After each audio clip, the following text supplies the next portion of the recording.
ngokot gulu nganti kaya ngene le jero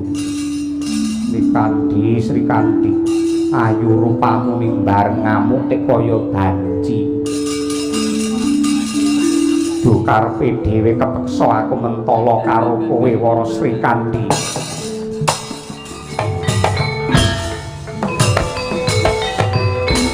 ana dongeng entik-entik si penunggal patek nono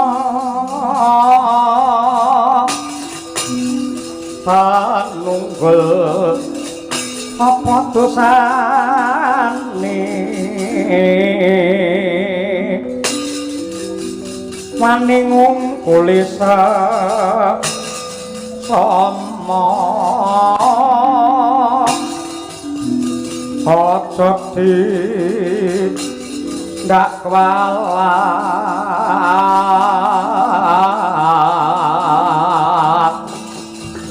lah iya bener kandamu lali sumber ketiwasa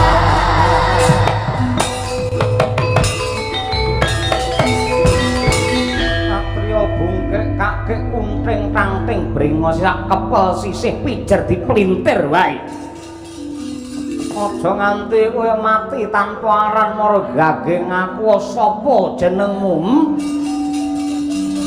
lek nomripatmu jerengen gobokmu Satria Lesan Pura Raden Setyaki ya Raden Sencaki kowe sapa muri saka negara Tunggul Malaya kesete sembanku Prabu Dewa Srani bintang samudra kang dadi aranku kowe nyimpang ngiwa utawa nengen endi sing jenenge Janaka sing jarene tapa ngambang ana tengahing segara janji ora gelem jugar ngene tapa brata kelaku tak pocok janggane blangap-blangap paton ngucap cetha lamun toke teka ana kene mung waton Sulaya yen pancen wis gembleng lan kenceng tekadmu arep ngurak-arik tatanan Ripalungguhan iki Setyaki gawe Giri Sayembara karepmu kena kowe nyinggol kelawan Raden Arjuna waton pinter jebol diadane Setyaki piye rada muntat lir kinetap duka yaya enepe cocok bang mawingo wanges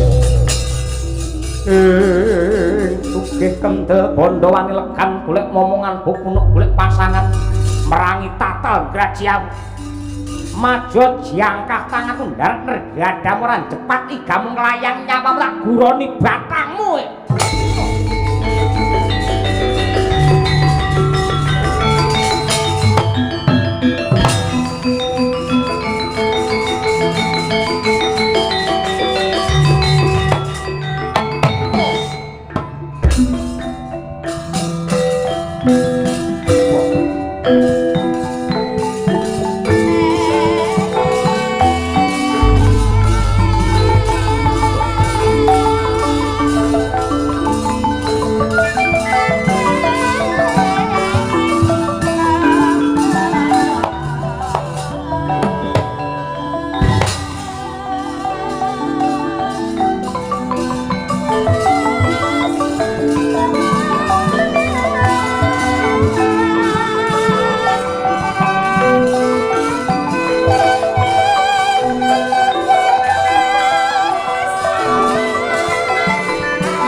Iya, kamu. Ah. Eh. Kamu, eh.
mawut kang katrajang ing sahana wadya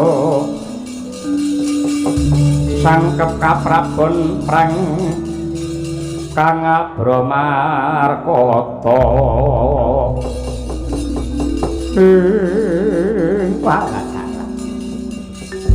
ora kena sinangga enteng kaprawirane para putra-putra Pandhawa pandegani karo Abimanyu kelawan Gatotkaca didekengi karo satriya Swalabumi ya kuwi Setyaki. Yektine muspra tanpa guna ibarate rebut balung tanpa isi. Yen mung nglanggati kelawan bayi wingi sore. Nadyan ta saka kaduwan tak sawang kae katon. Janaka anggene tapa ngambang ana tengah segara. Dasare Dewa Srani wis pinaringan kadigdayan liluwih sifat kandel minangka piyandel jemparing Kiai Sampar Angin. Kira-kira isih duwe daya apa ora peparinge Kanjeng Ibu Bathari Durga. Yen jemparing Sampar Angin tak tibake ana kuwandane Arjuna kira-kira mawut dadi lebu apa malah kendang kapracondang.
Bala Pandhawa biyoku mulung mangung siring sata Kurawa gambak pungkih srukati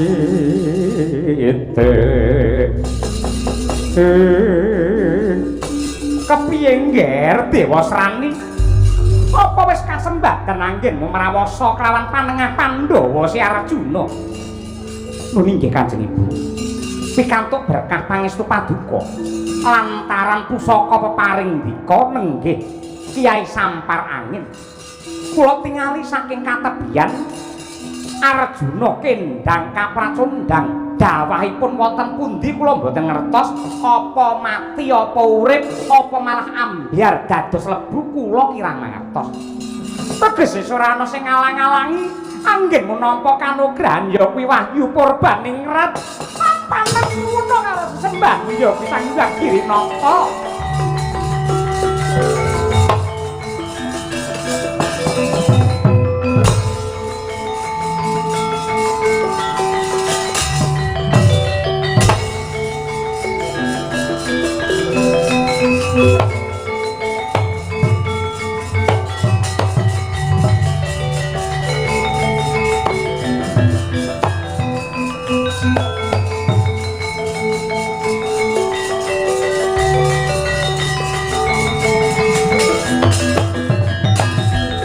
nangko kinempet-kempet dosa ngreknaning bawana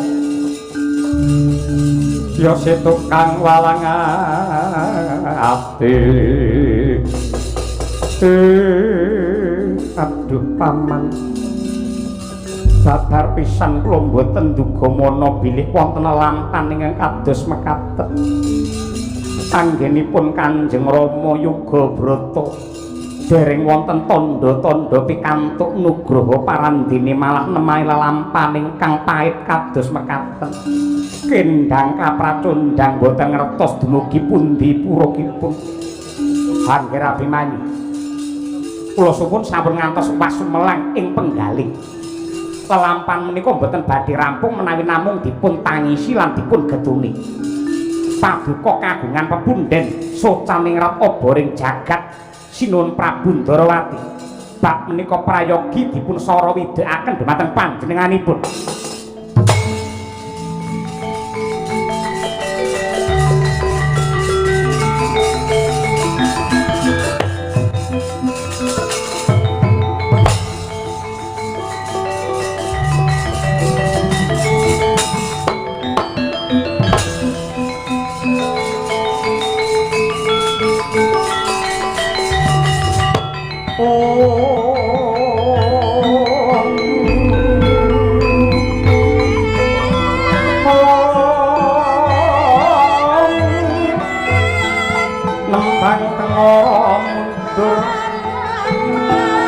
sawadyane nedyaka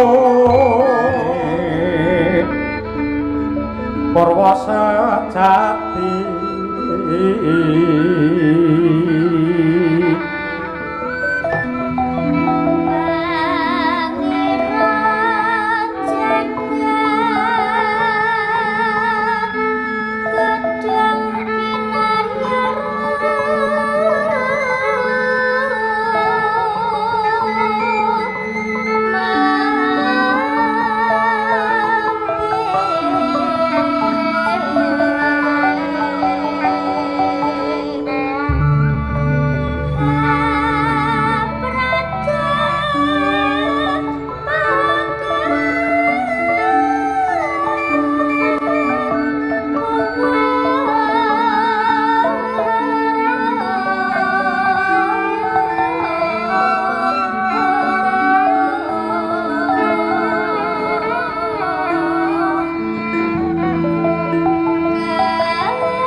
Sanadyan cahyaning rembulan purnama siji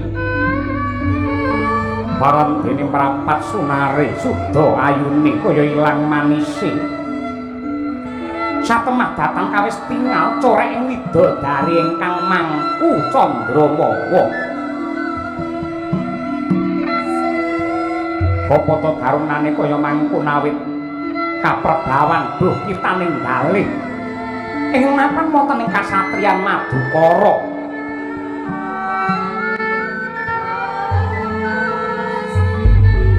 kembang-kembang kaya lumuh ambabar ngambar bondo arung peksi-peksi kawis tinggal ambisu ngina ing balumbang datang ringas polahe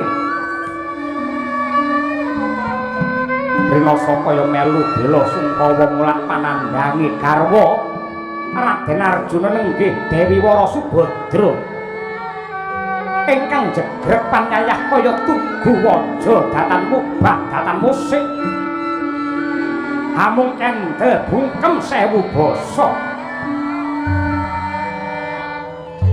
mangkono tanggap ing sasmita nenggih ingkang rayi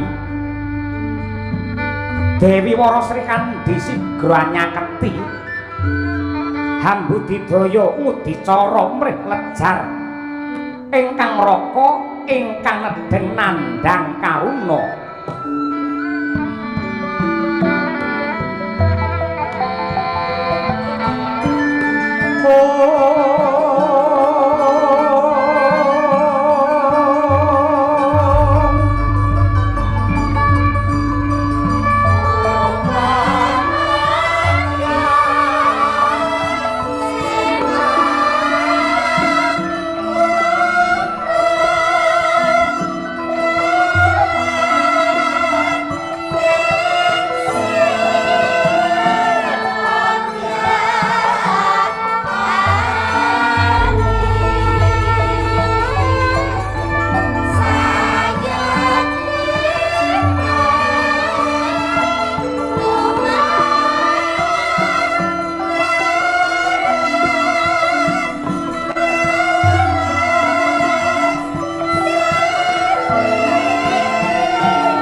surem-surem dewangkara kingkin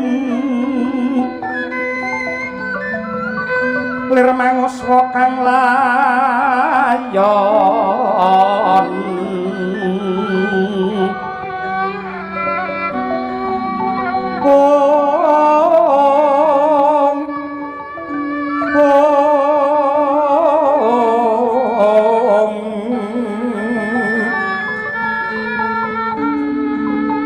denyo ilang memanise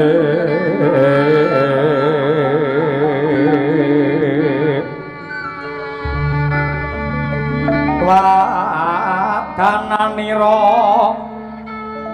ayu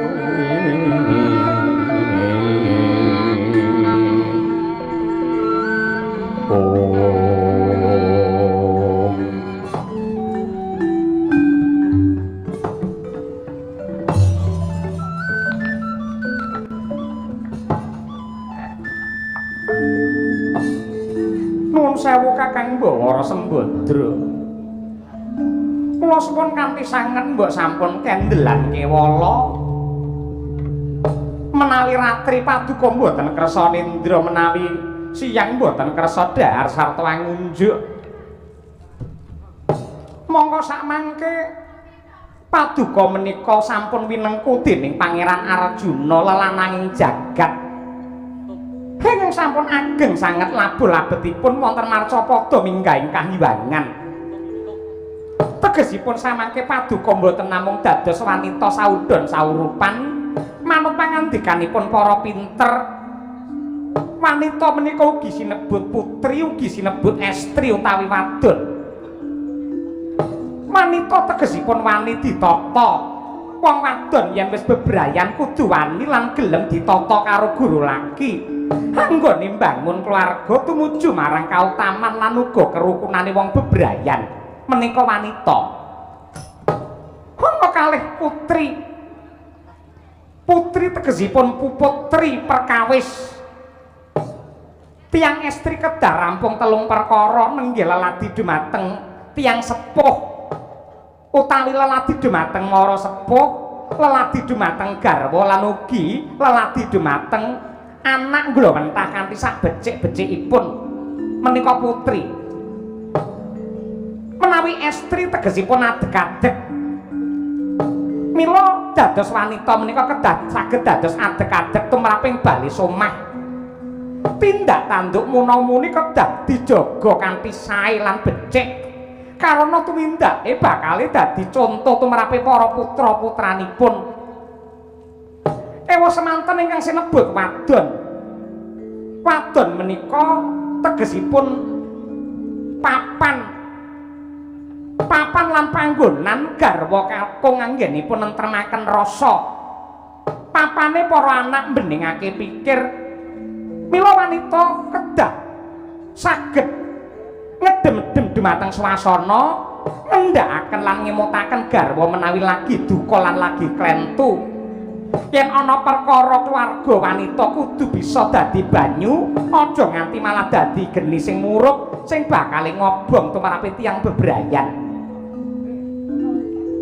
Nanging menapa sakmangke paduka sampun pana ing samukawis mboten kirang ing saliring reh. Parandene ngertos bilih Pangeran Arjuna nedeng tapa brata ngambang wonten tengahing samudra kok kawis tinggal peteng guayanipun. Menawi peteng lak wau sakmenika sampun padang jinglang lho Kakang Mbok. Sri Kandi wonten dawuh ya gene kok melang-melang kuwatir rasane atiku kaya ninggal bayi pinggiring balumbang. Mongko adat sing wis lamun to Pangeran Arjuna kuwi lelana tapa brata babar pisan ora ana rasa ingkang sangga runggi. Nanging kenapa kok ripalungguhan iki rasaku mung tansah ketir-ketir, rasaku mung tansah sumelang. Sing jenenge wong wadon kuwi mbok menawa ing bab nalar kalah karo wong lanang, ning yen bab ati sok-sok menang wong wadon. Merga wong wadon sing digunakake dudu akal ning rasane. Rasaku tek ora kepenak. Aku sumelang, aku kuwatir yen nganti Pangeran Arjuna anggene tapa brata nemahe bebaya gedhe Sri Kandi. Mangantur lakune angin ukur akraning arga kurnita rek kakiri-kiri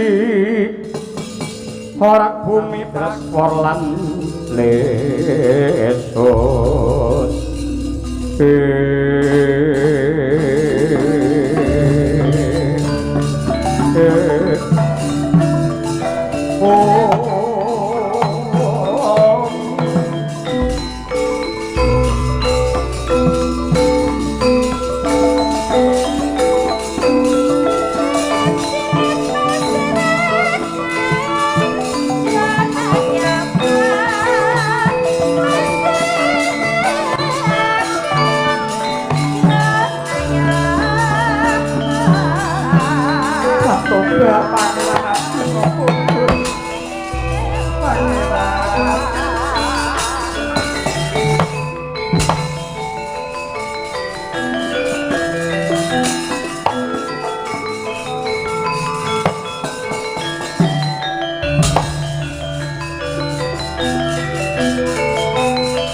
panjang sekaring ngapura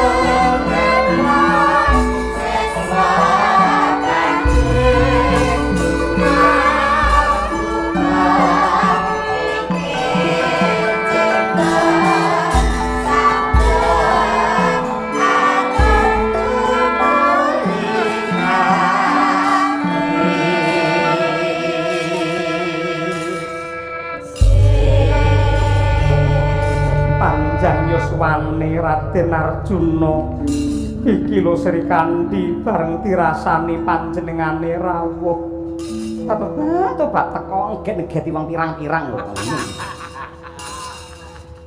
Pangeran Arjuna bekti kula katur genes ndak tampa sungkemku katur yo parang iya mbokne kuluk kabare golek wahyu wis entuk pandongamu wis entuk wahyu Purbaningrat dudu la apa wahyu tum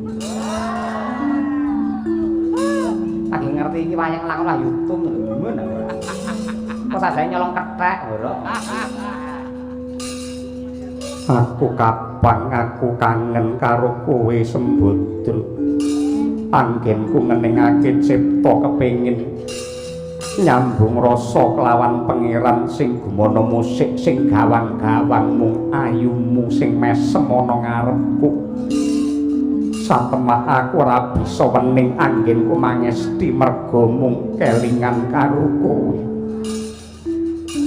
lah banjur kersane piye paran aku bisa tumanem jenjem anggenku Taka Brata meneh lamun to bareng karo kowe ayo ndak kanthi lelumban ana tengahing segara mengko aku karo kowe Taka Brata tumumpang banyu samudra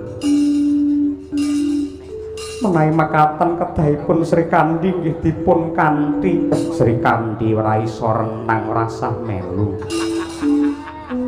monggo pun tak kula ngertos jenengane dok atur teruntungan ngene mesra kula seneng marem dere marem ngoten niku pun monggo nek badhe Taka Brata wonten sak nginggiling samudra teng banyu nyatanipun kula nggih ngertos panjenengan temanten anyar sak meniki mboten nate cumbana wonten toya mboten nate jenengan niku lho monggo kula tak tunggu griya nyapu ngepel kali setlika kemawon aja sujana kaya mengkono mboten sujana nyatane wae makateng kok ya aku nek malah kuwatir to pangeran Taka Brata nek ngejak bojo kuwi kang dadi kekarepanku merga calone wahyune iki ana loro iya kuwi sang kang sinebut Purbaningrat kelawan wahyu Cahyaningrat Purbaningrat lan Cahyaningrat iki loro-lorone sing kabeh padha waskita wasis lan uga padha jatmikane antarane Purbaningrat karo Cahyaningrat kalih krungu kaya tiga enten Larsoningrat nggih ngono gosek ora ana yen panjenengan kersake kados mekaten kula namung badhe nderek ning nuwun sewu lho mboten kok kula menika nuwun sewu cumanga-canga kula lemah bengkang nyelo-nyelo nyaru-nyaru wus adatipun Pangeran Arjuna menika menawi nggayuh kanugrahan sumpahipun mboten badhe kondur menawi konduripun menika mboten gembol utawi gendong nugraha kala wau nek kok saderengipun pikantuk kanugrahan kok sampun kondur merga kangen kaliyan bojo menika ngibaratipun gamelan tek mboten laras ngibarate timbangan tek njomplang etungan tek ganjel nggih mulat para sangaraguna smurina kamanungsan kasrepan tingkaing mungsu niran padha kadang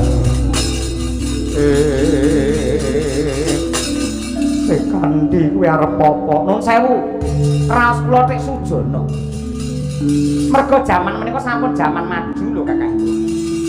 Tiyang ingkang kedanan kalian panjenengan aja to panjenengan sampun kagungan garwa niku yen raselak saka batine kathah sing gandrung kalih jenengan ning boten dipun ungkapaken. Mila saking menika inggih menawi menika saestu Pangeran Arjuna menawi wonten tiyang yang Indrajala dandan jebles kalian Arjuna niki mangke tanwurunga kula sing ditutuh karo wong pirang-pirang ning Madukara resa njaga karo Kakang Mbok Sembadra. Katuran pinara ingkang prayogi kula ing badhe jagongi Janaka menika. Ayo mesti jaga. Ana apa tekaku butuhe karo Sembadra Medandawi.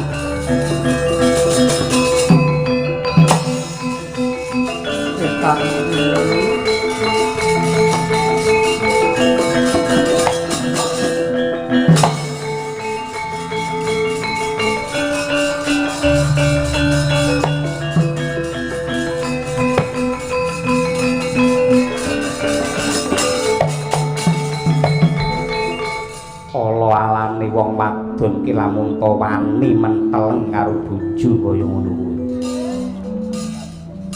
Siji kowe menteleng, loro rembug wagal sugal kasar kaya mengkono kuwi.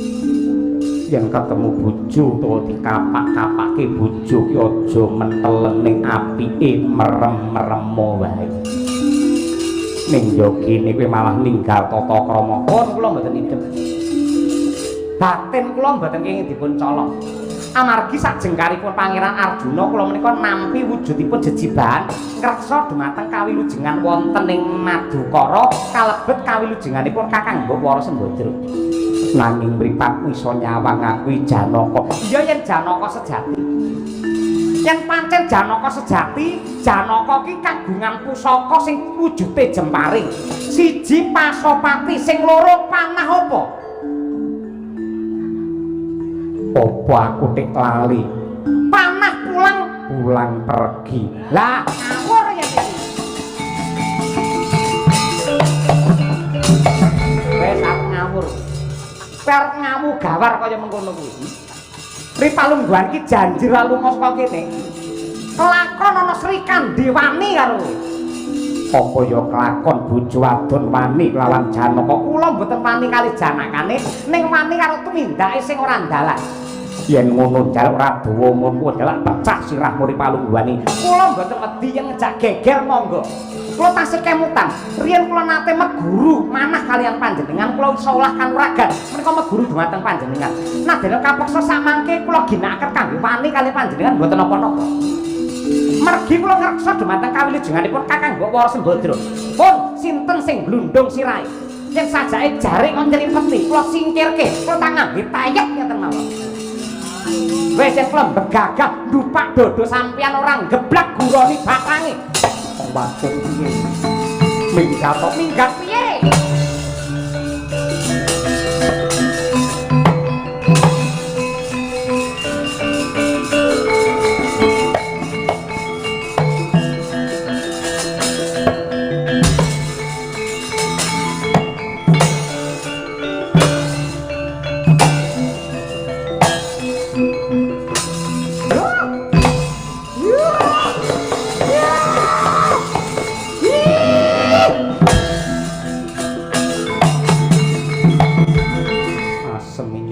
Gulu nganti kaya ngene le jero Sri Kandi ayu rupamu ning bareng ngamuk tek kaya banci duh karepe dhewe kepeksa aku mentala karo kowe wara Sri Kandi.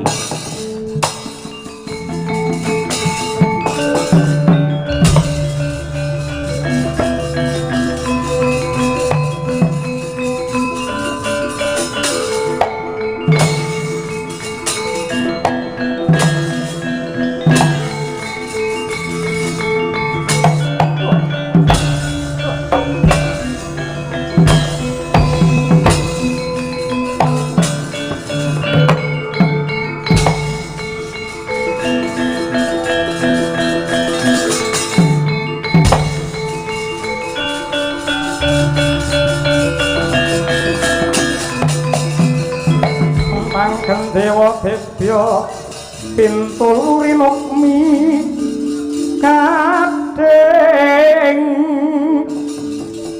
paryanya kemuning Kang Trisula pangga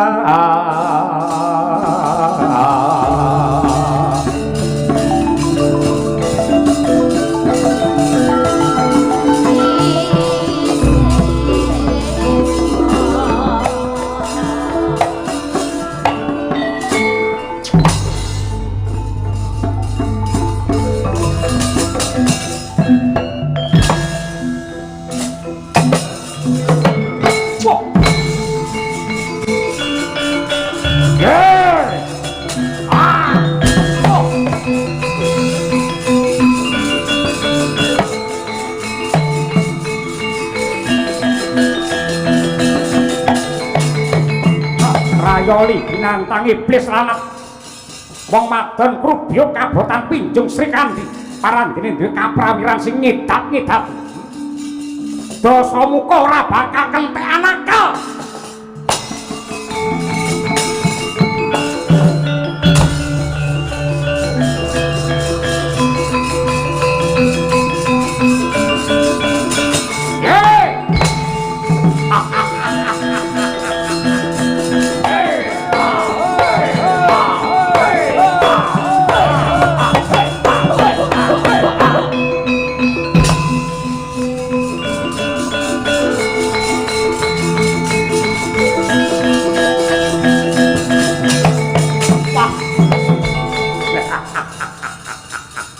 mencorong kaya masih mangkling bola bali titi sing widolati ayune sundul langit pucuk rambut nganti jempol sikil ora nek getek ciri neng kene sing ana wong Dasamuka ora ana sing ngalang-alang tak bradat tak colong aku sing bakal ngokok maduning katresnan